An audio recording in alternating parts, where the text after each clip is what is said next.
Hi, I'm Theo. How are you feeling today? Let's learn how to recognize our emotions.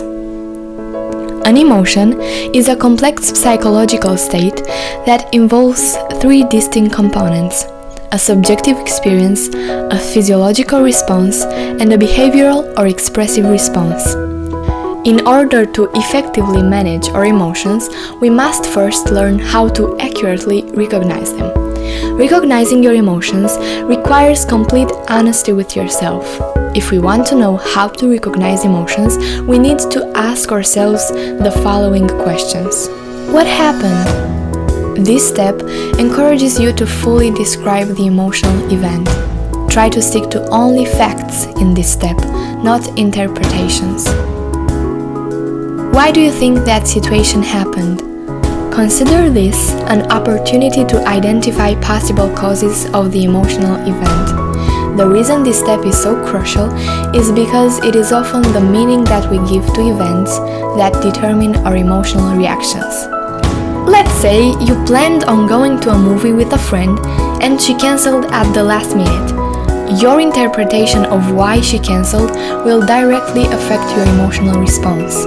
Consider how different you would feel if you had one of the following two interpretations of the same event. She doesn't want to hang out with me anymore. I guess she's not a real friend.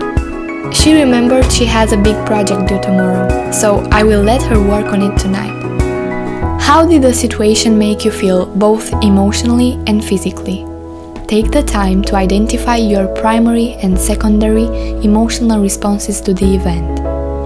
Notice any physical sensations you may be having: tightness in your throat, queasiness in your stomach, or tightening of your jaw. What did you want to do as a result of how you felt? This question encourages you to identify your urges. We often do not really act on every urge that we have. What did you actually do and say? Even if you didn't respond ideally, be honest with yourself about how you did handle the situation and use any mistakes as a learning experience. How did your emotions and actions affect you later? In this final step of recognizing your emotions, you need to identify the long-term consequences of your actions. You've probably heard that emotional intelligence is a key predictor of success in most, if not all, walks of life. Emotional intelligence is founded on ability to feel emotions, to name them, and to not be overwhelmed by them. Emotional awareness helps us know what we need and want or don't want. It helps us build better relationships.